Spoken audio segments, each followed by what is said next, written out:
Welcome to Mild Moodcast, a podcast meant to explore mental health through the lens of another human hanging on by a thread.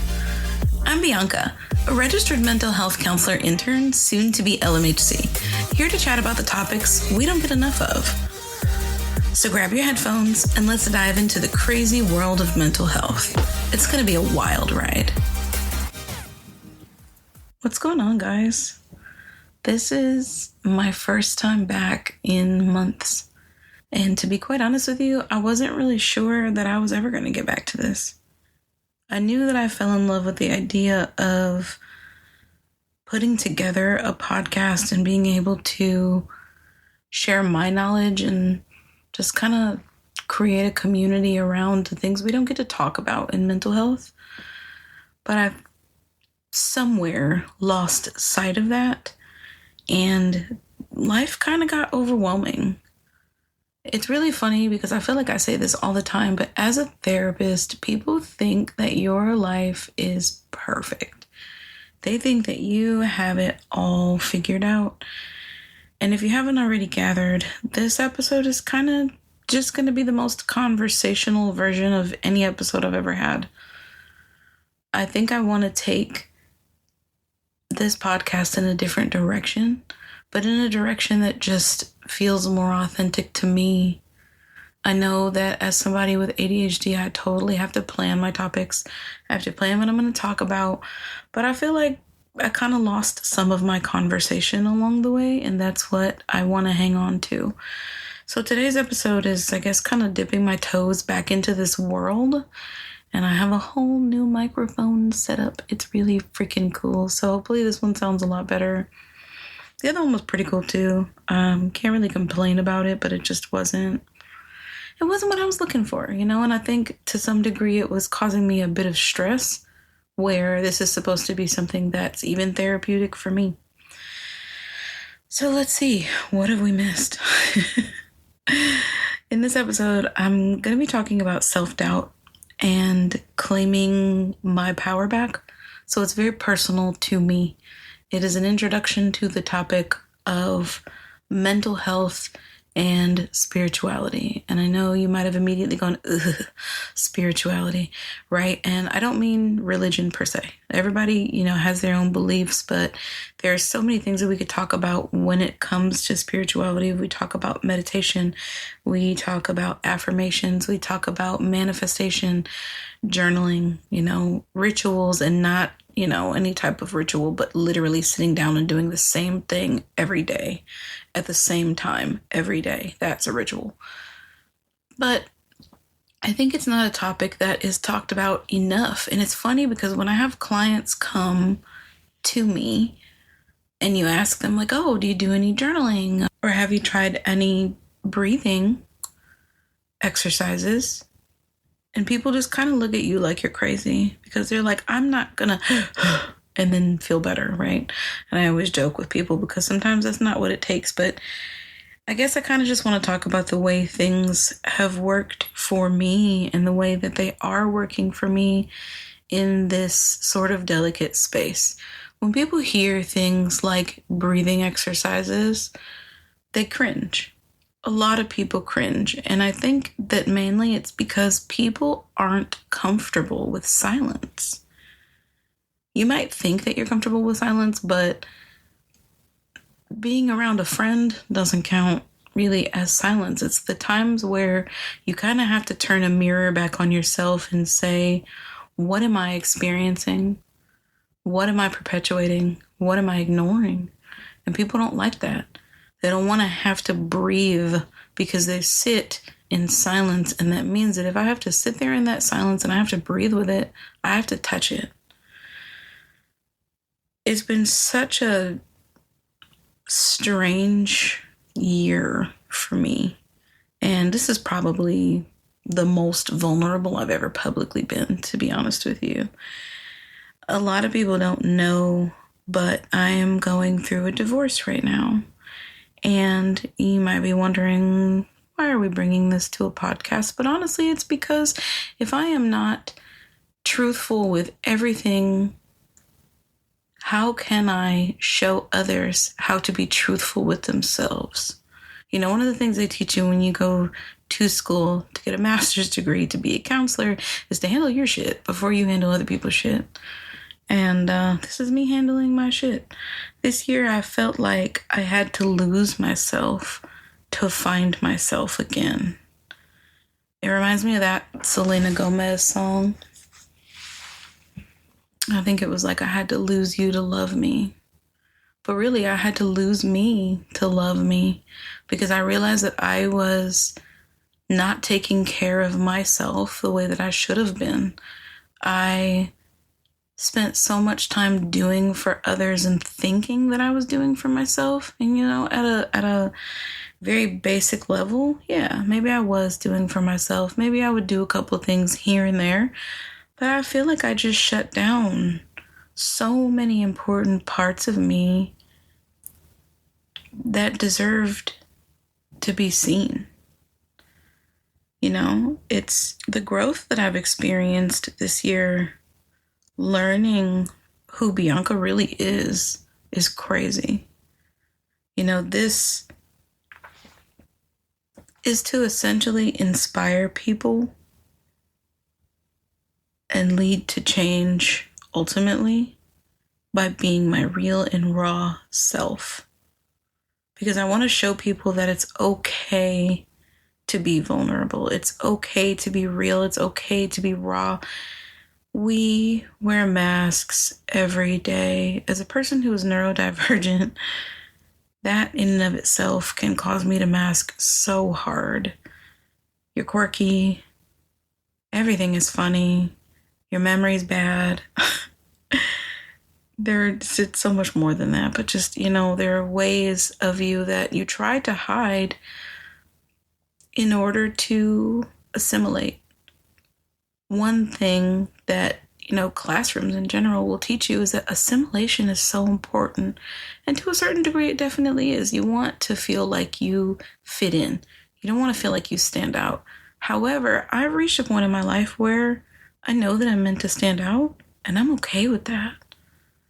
I'm okay with the idea of people seeing the real me.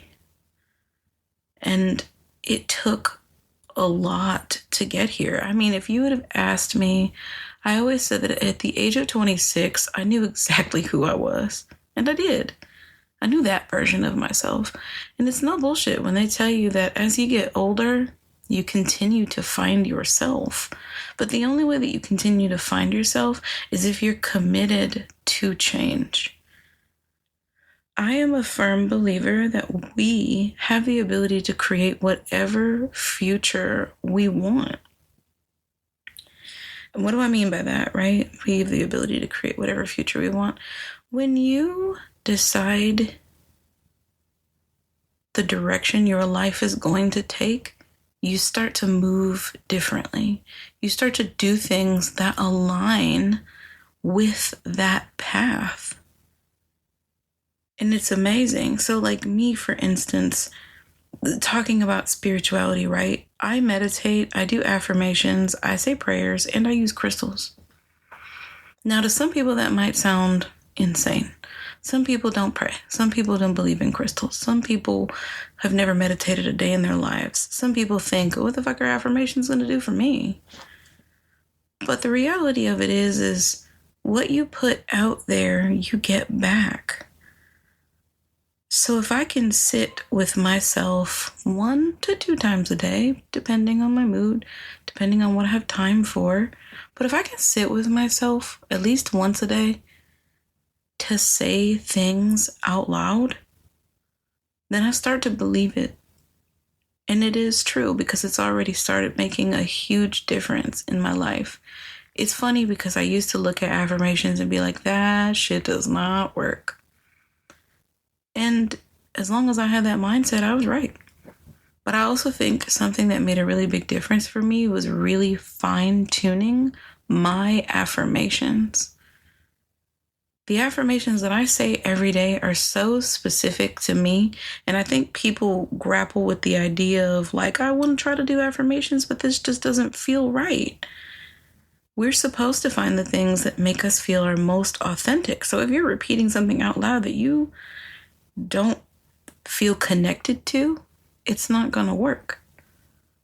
I can't stand in front of my mirror and be like, I'm rich, I'm rich, I'm rich every day, knowing good and damn well I'm not rich.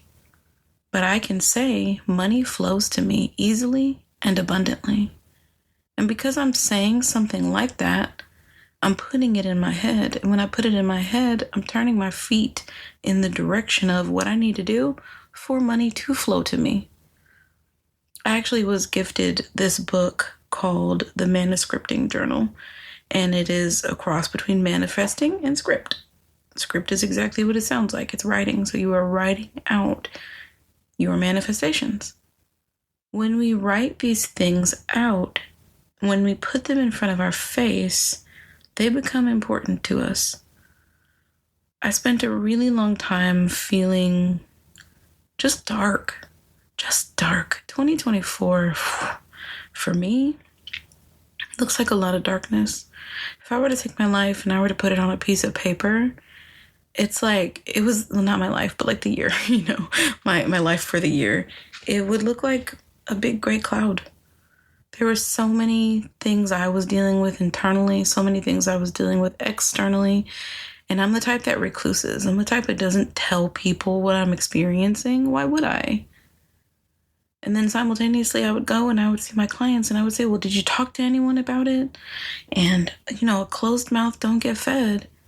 If we don't talk about the things that we're experiencing, how can we process them? And that really hits on a personal level. I realized that I wasn't even visiting these things with myself. I bought myself a journal this year and I started, but then I kind of put it away for a long time because it hurts to sit there and write about the way that you feel. It hurts to live a reality and then have to relive it on paper. And I think that's probably something that a lot of people get. It is hard to have to relive things by writing them down. But what we don't realize is when we write them down, when we have these conversations with other people, we're processing. We're learning new things about the situation. We're learning new things about where they come from. And ultimately, when I know where something comes from, I know how to handle it. Something that I really struggled with this year was forgiveness. Forgiveness to myself. Forgiveness for not putting me first. Forgiveness in places where I felt I couldn't forgive. I've learned this year that there are so many parts of me that I thought were gone. I remember sharing something on Facebook that was like, are you healed or are you just not surrounded by someone who will trigger you? And I thought it was the funniest thing that tickled me so bad. But as it turns out, I was living that too, and I had no idea. I started in about 2015 to work on a lot of what I'll call my shadows. And a lot of people know, there's your shadows, the things that you haven't touched, the things that sit in the dark, the things that push your behaviors. But I started working on some of my shadows and I didn't realize that I got to a point where I felt comfortable and I put them back away. So there are so many deep-seated fears that have just been manifesting. They've been coming up. They've been in my every single day. And that is terrifying because if you would have asked me, girl, I was healed. And I know not just women are listening to this, but you girl today. I was healed. Or so I thought. And I mean, to some degree, I definitely was healed. Some things I absolutely did heal. But other things, I was actively making decisions that would perpetuate the pain. Picking situations, picking partners, picking friends who would mirror the things I was afraid of back to me. And just for the record, this isn't a shot to Teresa. She's wonderful. She deserves all the good things. in life, but I just didn't realize that even in our relationship, there were things we were both ignoring, things that we were coping with. And it led to a point that I was coping with life.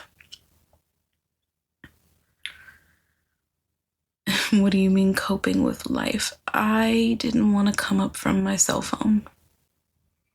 I wanted to stay in TikTok and doom scroll and all of the online worlds and Twitter and Instagram and just, it's escapism, you know? I wanted to escape from what I was feeling, but I didn't know that. I didn't have a clear idea that I was escaping my circumstance. I was thinking, well, I'm a great communicator. I communicate my needs. But those needs aren't necessarily being met right now. So as a result of that, it would push me further and further into my phone rather than, I don't know, taking action. You know, it's amazing because I am such a person who is driven by success. And I felt like for the first time in my life, I was unsuccessful. Not with work, that's been great. But with personal connections, I was unsuccessful and I didn't get why. It wasn't making sense. I wanted to continue to push myself for my goals and what I wanted to do. And I've always been the type of person that has a 5-year plan. And it got to the point where my therapist was like, girl, you need a 3-hour plan. I understand that you're a Capricorn and you push for all the good things, but perfection isn't it. And you know what's amazing is it still didn't click. Now, when she said I needed a 3-hour plan, I was taken aback. I was like, damn, how did I get to a point in my life where I need a 3-hour plan? I don't even have a regular day-to-day plan. That's not a thing that happens for me. And I mean, granted, now, yeah. And that's kind of where my meditation and affirmations and things come in every single day.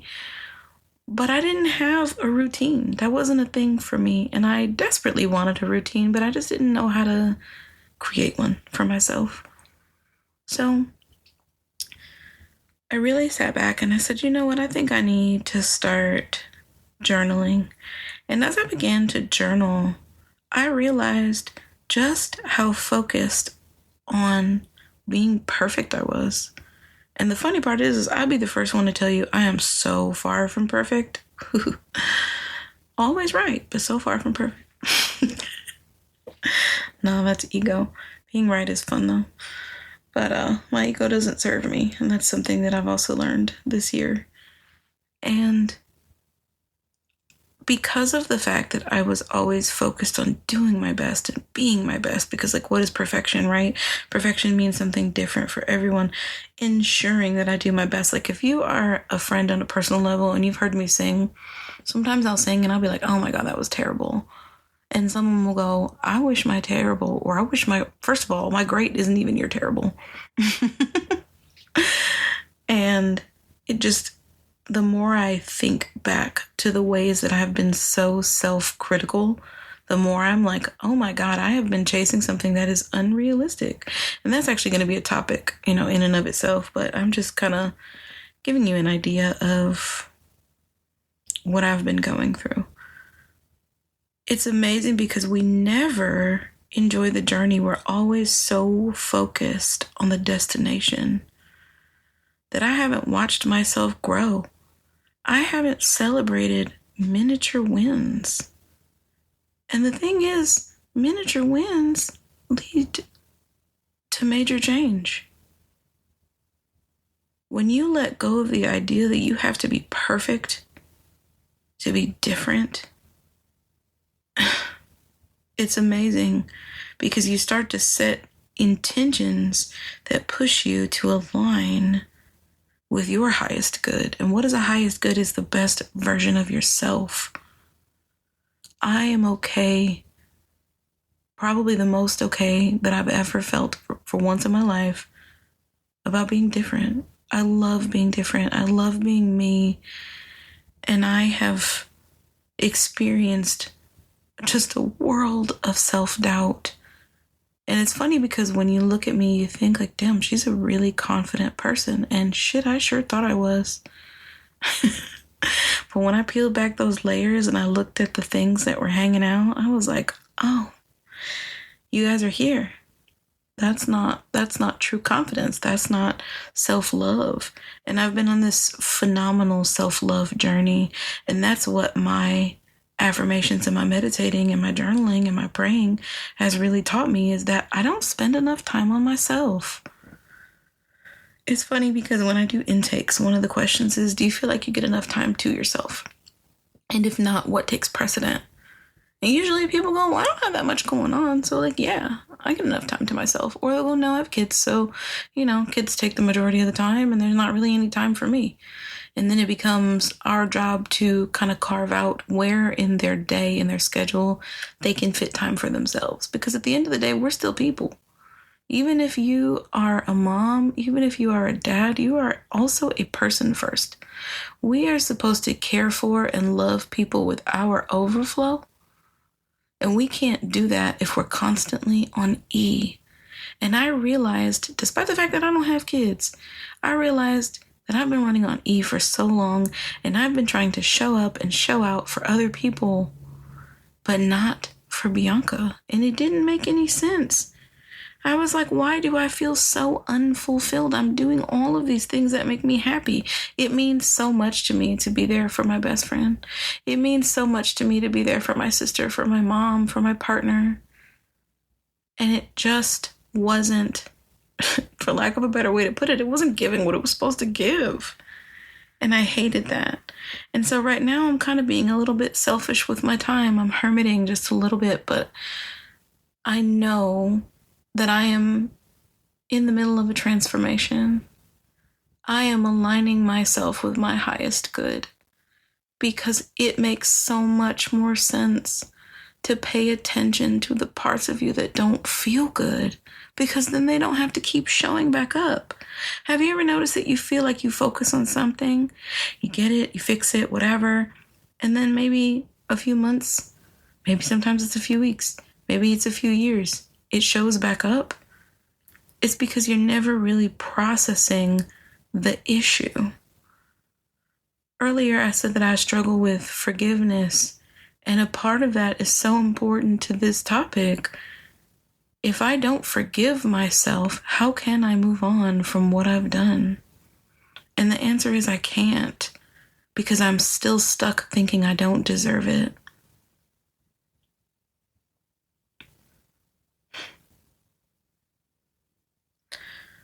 I want to grow. I want to transform. And I want it to be outside of the box. Society tries to put us in this box of, you do one thing, you fit one category. And I'll be damned. Bianca fits so many different categories. And that's my favorite part about me. When people look at me and they say, man, you've lived a lot of lives. Fuck yeah, I have. And I love that, because I've always trusted my intuition and I've always gone after what I felt like was for me and not just what felt good, because we know, if you've listened to my other episodes of my podcast, the ADHD, we go after what feels good, but it's not always dopamine hits. And it is often me trusting myself to make the best decision. Knowing that even if I don't have everything figured out, I can be different. One of my favorite quotes that my mother always said to me was, whether you think you can or you can't, you're right. And the definition of insanity is doing the same thing and expecting a different result. And I may have said that here on the podcast, but it's the truth. I'm going to continue to ignore the dark parts of me and think I'm going to get better. I'm going to continue to not turn those stones and think that they will go away. How can I grow if I'm not watering myself? And that is what spending time every single morning for the last few weeks, for the last month at the very least, if not longer, every single morning, lighting a candle with the intention of experiencing peace, sitting in front of crystals that I never understood before, and focusing in on myself, starting with a topic and taking it from there. Sometimes I will literally finish a conversation with a person and pull out my journal. And if the idea of lighting a candle was weird to you, think about when people go take baths, they light candles. It's for comfort, it's for focus. So sometimes we have these biases or ideas that, society may have ingrained in us, like, oh, this isn't appropriate, this isn't a good thing to do. No, I'm just setting the scene. I'm setting the scene for me. I know that this is what I need to feel comfortable, to feel good, to focus. So maybe crystals don't do anything. Let's say they don't. But it gives me something to focus on in order to dive deep. It gives me a visual. And then I pray, because that's my prerogative. That's what I like to do. That's something that makes me feel like me, because spirituality for me versus spirituality for other people doesn't have to look the same. It's your own journey, your own personal journey. Being able to use Insight Timer, which is my favorite app for meditation, it's sensational, honestly. And I just love the way that I can sit there with maybe the sound of the beach or just these really nice sounds that make you feel comfortable. Sometimes it's guided meditation. Sometimes I don't want people to talk. But people are so uncomfortable with the idea of seeing what's inside, but then they're afraid of those same things. If I touch it, it'll get worse. And the point isn't to re-traumatize ourselves, right? It's just to grow. It's to say, hey, your unconscious is making decisions for you. And if you think it's not, you're crazy. Because our unconscious mind is what pushes what we do and how we think and how we feel, even if it's not at the forefront of our mind. When people like myself struggle with trust, it's because of past experiences. And you might be able to say, yeah, I know those exact experiences. But because it's still affecting you, it's something that you haven't worked all the way through. I just want to reiterate that, it is not all about the destination. It's about the journey. It is about celebrating yourself on the way to that destination so that you can keep your motivation. The little parts of you that change matter just as much as those big parts. I always tell my clients that 1% better is still better, and it's the truth, because 1 becomes 3, 3 becomes 9, 9 becomes 15. Next thing you know, I'm 40% better. And I celebrated myself for making those changes. Right now, emotional regulation is huge for me. Hearing and seeing things that are difficult and yet figuring out a way not to shut down. I am avoidant as life. And I didn't know I was. It was funny because I had a conversation with my sister where we talked about our attachment styles. I love talking about attachment. And I was like, I think I'm securely attached, and I think that you are anxiously attached. And as it turns out, we're both anxious avoidant. Surprise, shock. But the beauty about that is it can change. And this is how you change it. And this is how I am changing it when I want to run, taking a minute to ground myself, because I've been doing that in the morning. doing what I can, doing some breath work, coming back to it, and then answering, rather than answering from a place of fear. And when you can spend time answering from a place of understanding, of inner guidance, rather than fear, you have so much more control over what happens in your life.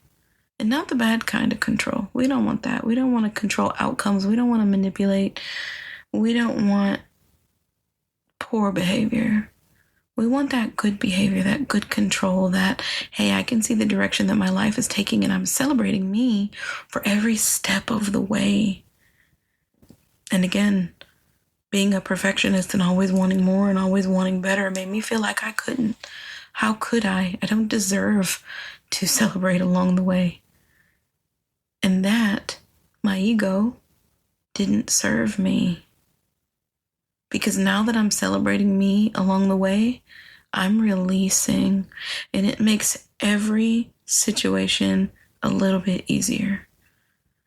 You know, when you start something, it's not who you are yet. It's not a part of you, but eventually it becomes like breathing. And I wholeheartedly believe that. I always use the example of someone had to teach you how to ride a bike. Sometimes we need some instruction. Sometimes we need that push. But ultimately, we have to rely on our own determination to learn how to ride that bike. And then eventually it becomes as easy as breathing. I'm not falling down anymore. I'm not scraping my knee. I don't have to have training wheels. I don't have to have a parent hanging on to the back. I don't have to have knee pads and elbow pads, which, you know, hey, practice safety, right? But I don't need those same things that I needed anymore because I'm trusting me. The message is to trust you. And I get it because we spend so much of our lives relying on other people. We spend so much of our lives saying, hey, mom, hey, dad, I'm not sure how to make this decision. Hey, mom, can you make my doctor's appointment for me? Hey, dad, can you XYZ? I have a flat tire. Can you teach me how to do it? Right? So we have to rely on people for such a long time. And it makes sense as to why we would seek external validation, because we want our parents to be proud of us. We want them to look at us and go, wow, they've done this. But to tell you the truth, it's not all about that. Is it wonderful? Yeah. But at some point I have to rip off the Band-Aid. At some point I have to say, this is my life. And sometimes your life path is going to sound insane to other people. So of course, sure, we can aspire to make our parents proud, but when it starts to take over and it starts to be the main focus in our lives rather than what we want out of it, it's problematic. And a lot of people don't get the opportunity to see that.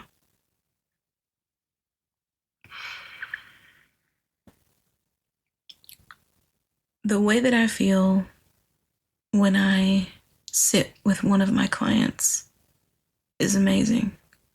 I feel like I am so humbled, like I make the biggest difference because they thank me profusely. And I always say to them, you don't have to thank me. I'm just a facilitator. You are the person that is in control of your life. And if I can have anything to do with just being here and watching you become the best version of yourself, I'm so honored. I remember one time when I wanted to go to hair school. Mom, don't kill me for this one, but I said I wanted to be a cosmetologist. And my mom's first instinct was, oh my God, no. Why would you want to do that? Hairstylists don't make any money.